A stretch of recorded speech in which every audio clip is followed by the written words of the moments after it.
next kind of thing that I would love for you to unpack with us is around our Hmm. hesitancy to celebrate. What keeps us from it?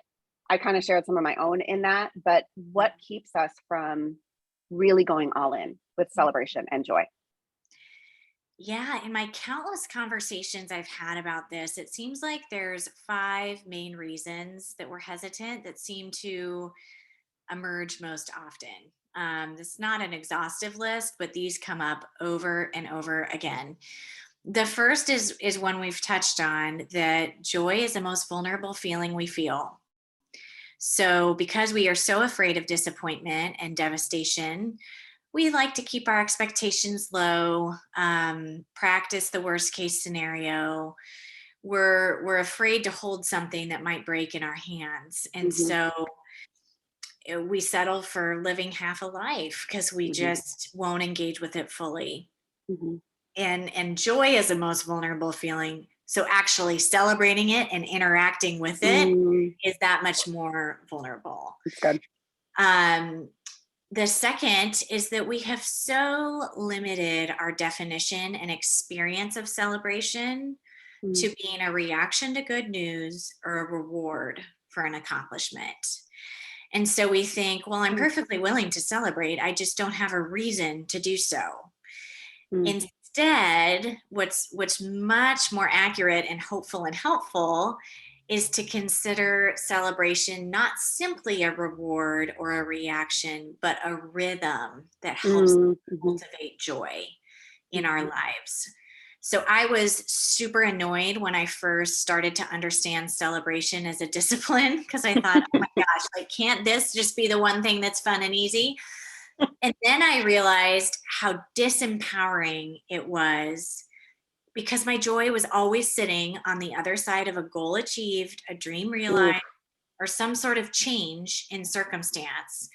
And I would enter a new season like a new year and think, well, I hope I have a reason to celebrate or feel joy in this mm, season.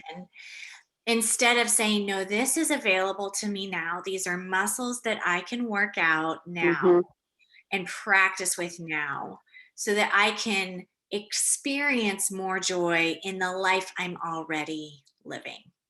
mm, The third reason is we are not sure how to reconcile this invitation to celebrate with our value of humility. We see those as mutually exclusive and even mm. opposing forces. Ooh, The fourth is that obviously we all live in community, and everybody is walking a different kind of story at the same time. And so we're not sure how to enter in to someone's mourning or someone's celebration if it's not where we personally are. How do we celebrate without hurting someone else? mhm. Or how do we mourn without raining on someone else's parade? Like we're not sure how to do Yeah. both. Mhm, Um, and then the fifth, if you're a person of faith, this might resonate with you. Certainly, it was a part of my story where one of the really special things in that dark season for me was that I came to know God in a totally different way than I had known him before. And the relationship that grew between the two of us was mm, really, really special and precious to me. mm. And I was afraid that I would lose that as I stepped into the Yep. light of my joy.